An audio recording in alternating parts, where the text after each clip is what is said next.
The Maui fire fatalities has now officially dropped to 97 in quite an odd string of events. So let's figure out what is going on.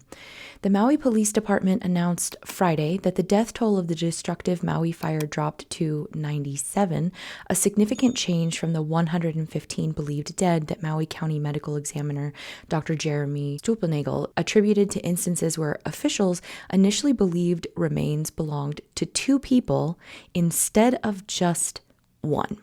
Okay, so this looks like a failure of the officials that were doing the work, I'm assuming, before Dr. Jeremy came into the scene, which I think has something to do with the coroner, which I'm going to get into in just a second. Dr. Stulpnagel explained in a news conference that some remains from the fire, many of which are mere bones and fragments, were identified as belonging to two separate people before further DNA analysis found some remains actually belonged to a single individual. Officials are heavily depending on DNA analysis to identify the dead because the intense temperatures of the raging fires left little behind. Stulpnagel emphasized forensic anthropologists combed through data multiple times before updating the death toll, which he noted was a fluid number. Animal remains were collected with human remains in some instances. The number of people that remain unaccounted for after the fire is 31, a number that has also changed dramatically, having once been as large as 1,000 according to the MPD and the FBI. The updated death toll doesn't change the Maui blaze's status as the fifth deadliest fire in U.S. history. So this is some really weird information coming out. The fact that we went from 115 deceased to now 97 or believed fatalities from the fire, and what we're being told is that this is because of remains belonging to two people instead of just one. This is a little bit odd, as well as the amount of missing people. So the number of missing in the Maui wildfires has now dropped to 66 from hundreds. Now, mind you, this is still not taking into account the number of missing children that are still believed to be missing, which is now, I think, over 1,000. So at one time in the first days after the fire, the number of missing swelled to close to 3,000. The official death toll remains at 115, a figure that hasn't budged in more than 2 weeks. This was an article that I got from a few days ago, actually. So this number now of 115 is no longer correct. Hawaii's governor announced on Friday that the list of the people missing from the Lahaina fire had been whittled down to just 66 names, down from 385.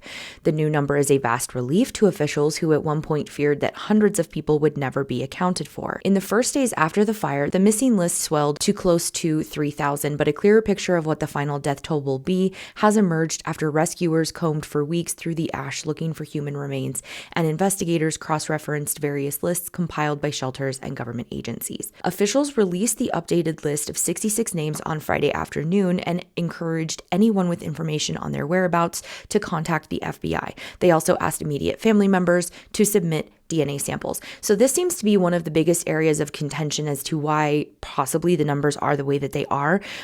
They continue to ask for people to provide DNA samples so that they can check their numbers, check their figures, and just kind of see what kind of, like, who is in the remains. But there is a lot of people that are not wanting to provide any DNA samples, and I'm pretty sure a lot of us can understand why. I got this article up from about 2 days ago, so it's crazy that we're getting such a new updated official death toll, which is no longer at the 115, but is now at 97. So this leaves 47 people whose remains have not yet been identified, and it is possible that they account for some or all of those missing. If there is overlap, the ultimate death toll may not rise far beyond its current level. But as we know, this amount of people missing is still a very disputed number. So when it comes to those that are missing, this is a highly disputed number from the locals versus the officials that it seems like are really wanting to just make this number stay as low as it possibly can. So there is a lot of weird stuff going on when it comes to this fire, from the way that the officials conducted themselves, from the way that this investigation is going, the failure to provide information to the press, really not letting even like FEMA and other news organizations have access to the burn area. They're not allowing the locals themselves to go back to their homes. So there's some really weird stuff going on, understandably. So I have a feeling that the reason why the official death toll that was at 115 that ultimately dropped to 97 comes from someone in a position that should not have been in a position to make any of the decisions or ascertain who was among the deceased, simply because I don't think they knew how to do their job. And that comes from the Chief of Police, John Pelletier of the Maui Police Department. So one of the big issues that happened near the very beginning of this situation was that the police chief was also the coroner, and it is the coroner that signs off on the deceased. And a lot of people were pointing out that this was a huge red flag because it seemed like it was a really big conflict of interest. And that kind of makes sense, right? You're the chief of police. You're basically the head of an emergency response. That emergency response is being called severely into question, both in that very moment and in the days and weeks following this incident. But that you're the coroner as well is just, it's sending a lot of people into a what is going on here, because this to me seems like a huge CYA. They don't want the official numbers to be exposed. They really do not want anyone to be talking about this, and they just really want this to go into the quiet, but we are not going to let them do that. The big conflict of interest here is that Chief John Pelletier was the coroner. And in this article, I have it linked in the description box. So if you want to check it out, you can. There's just some pretty detailed stuff here that I want to be respectful. One of the things that's talked about in this article is talking about how some remains won't be identifiable due to heat, and that there's no DNA available from what's left or no DNA from a willing surviving relative. Those will at some point be declared presumed dead. So this is the big thing. That's going to be a call made by ultimately the coroner in this case, Chief John Pelletier of the Maui Police Department. And we're trying our hardest as a team, trying to get this information in his hands as quickly as we can. So this is where it seems like the death toll number going from 115 to now 97, I have a feeling is because Chief John Pelletier of the Maui Police Department, being in charge as the coroner as well, in the 5th largest wildfire that the U.S. has ever seen in history, shouldn't have been the coroner. Because this is the kind of stuff that's going to happen when you are overextending or using someone that shouldn't be in this capacity of this position. It really makes me question, why did you have him in this position in the first place? It's a huge conflict of interest. And 2, we're now seeing what that conflict of interest did. This is extremely disrespectful to the people of Maui, to every single person that has lost someone or has someone in their family that they believe to be missing. For all of these different numbers to be going back and forth is just, I just find it so disrespectful. It's disrespectful to the living, and it's disrespectful to the deceased, and it's disrespectful to those that are still presumed missing. And the fact that the missing numbers continue to go up and down, it's all just really, really weird, which is why I'm really glad that the Maui Council is considering a formal fire investigation into the county's wildfire response. The Maui County Council is considering a resolution to authorize a formal investigation of the county's response to the wildfires that devastated Maui last month. On Thursday, the council's Disaster Resilience International Affairs and Planning Committee took public testimony on the resolution, which overwhelmingly supported an investigation. I am not surprised that had overwhelming support. Maui Council member Tamara Paulton chairs the committee and said the investigation will focus on future legislation to address emergency evacuation and policies. The purpose is to find out what are the emergency evacuation procedures and how they are, and if there needs to be legislative action going forward to make people feel safer, that they will be notified if there is an emergency. Also to find out the procedures as roads are closed for safety issues, that there is still a way out for people. As I've talked about in numerous videos, people were being blocked when they were following those evacuation orders because Chief John Pelletier of the Maui Police Department, as the police chief, instructed his police officers to block people that were trying to evacuate.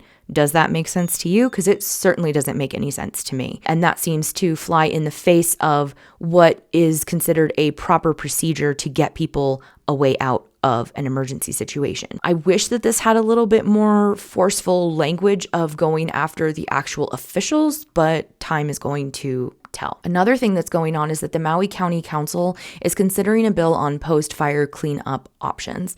The Maui County Council is considering a bill that would give residents and businesses the option to have the government remove fire debris from their properties for free. Bill 86 will head to a council committee for discussion on September 26th, despite some upcountry residents and Mayor Richard Bisson seeking to move the bill through more quickly. Some West Maui residents, however, asked the council not to pass the bill yet, saying it is too soon, and some are not aware of the bill. There is a lot of questions. I do not understand this. A Lahaina resident, Kelly Kihai, said of the bill. Sorry if I said that incorrectly. So I'm not for this being passed today. I really do feel Lahaina needs questions and answers, and before we make a decision, what's right for us at this point. I completely agree with Kelly. There's a lot of questions. There's a lot of miscommunication, misinformation, and the fact that we're seeing numbers ranging because, as we've seen, the missing people started at around 3,000, then it went down to about 1,000, then it went down to 385, and now it's down to a little over 60. These are just... It's really weird, especially when we're not getting any confirmation that these people have been confirmed alive and seen these lists and stuff like that. But if I'm wrong, please let me know down in the comments below. If you've seen some different information, please feel free to share that with me. I have not seen anything that helps me or other people, I believe, to understand why these numbers are going back and forth as much as they are. Bill 86 also sets a framework for an alternative removal process done at an owner's expense. The bill also discusses penalties such as fines or declaring a property as a nuisance and a health hazard if a cleanup done by alternative means is not done by a certain time period. I mean, they just love to find any reason to overburden people that are already overburdened. This is absolutely insane. These people haven't even had a chance to, for many of them, go back to their property and even see it and kind of deal with the trauma and some of the closure that they need, which is going to only come from actually being able to go back onto their land. And the fact that they're saying that there needs to be a cleanup done by alternate means by a certain time, it's just, I don't know. What do you guys think? It just seems it feels very corporatized. And as I've talked about in lots of other things, when it comes to like the corporate structure, there is no room for empathy. There's no room for sympathy. And that's just what it feels like here. And I really feel for the people of Maui. They cannot catch a break. Their officials that should be helping them are not helping them. And it feels like the officials are making things worse. Kihai, who lost her home in the fire, said there is a lot to take in from the bill, including the ability to opt out of government program for debris removal, along with penalties. Agreed. Napoli resident Jennifer Peterson said she was not trying to be divisive, but knows that there are different needs between Lahaina and Kula fire victims.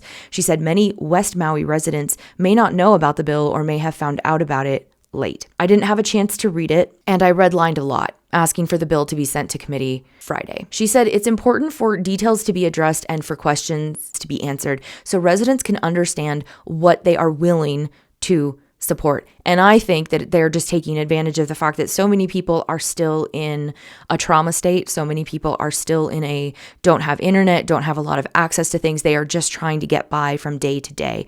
And this is what we see when you have put people in such a demoralizing position. They're not able to stand up and advocate for themselves. And especially when you're trying to rush things, the fact that the governor is moving things as quickly as he is, it really just kind of, to me, shows he really doesn't give a shit about these residents, and he's just trying to get as much as he can so that he can get to that 15-minute city as soon as he possibly can. Some Kula residents asked for their cleanup process to be expedited over concerns of the lingering toxic materials in neighborhoods where some residents still live, along with possible environmental hazards if the debris gets into gulches. I can understand that. Kylie Ellison said residents want the county's help in removing hazardous trees, which could be covered under the government program. Ellison has been one of the leaders of the Kula Hub, which has served as a collection and distribution site for donations and a gathering spot for groups of volunteers who have been removing green waste from affected properties. We are one rain event from the next preventable disaster. Speaking about the urgency of removing large green waste debris. Kula resident Andre Fellman, whose home burned in the fire, said the neighborhood is eager to clean up the debris. I personally feel strongly that the entire process is moving along way too slowly. Fellman said there are also neighborhoods whose homes were not burned, but they still live in the neighborhood next to the burned areas. The longer it takes, the longer people have to live in that toxic dust. Noting that Kula and Lahaina have different needs and timetables in the cleanup process, some council members raised the question of addressing each community separately in the bill, which Deputy Corporation Counsel Michael Hopper said could be a possibility. While the bill is under consideration, the county is working with the U.S. Army Corps of Engineers and other groups on getting the free debris removal program set up for people who want it. Wade said Bill 86 addresses the alternative plan if property owners do not want to go along with the government program. She also understands the hesitancy to take action on the bill and the need for time to absorb it. However, she said the county wants to be expeditious and put forward the bill. In a letter to the council, Bisson asked that Bill 86 and another measure be considered expeditiously given their importance relating to the ongoing wildfire emergency.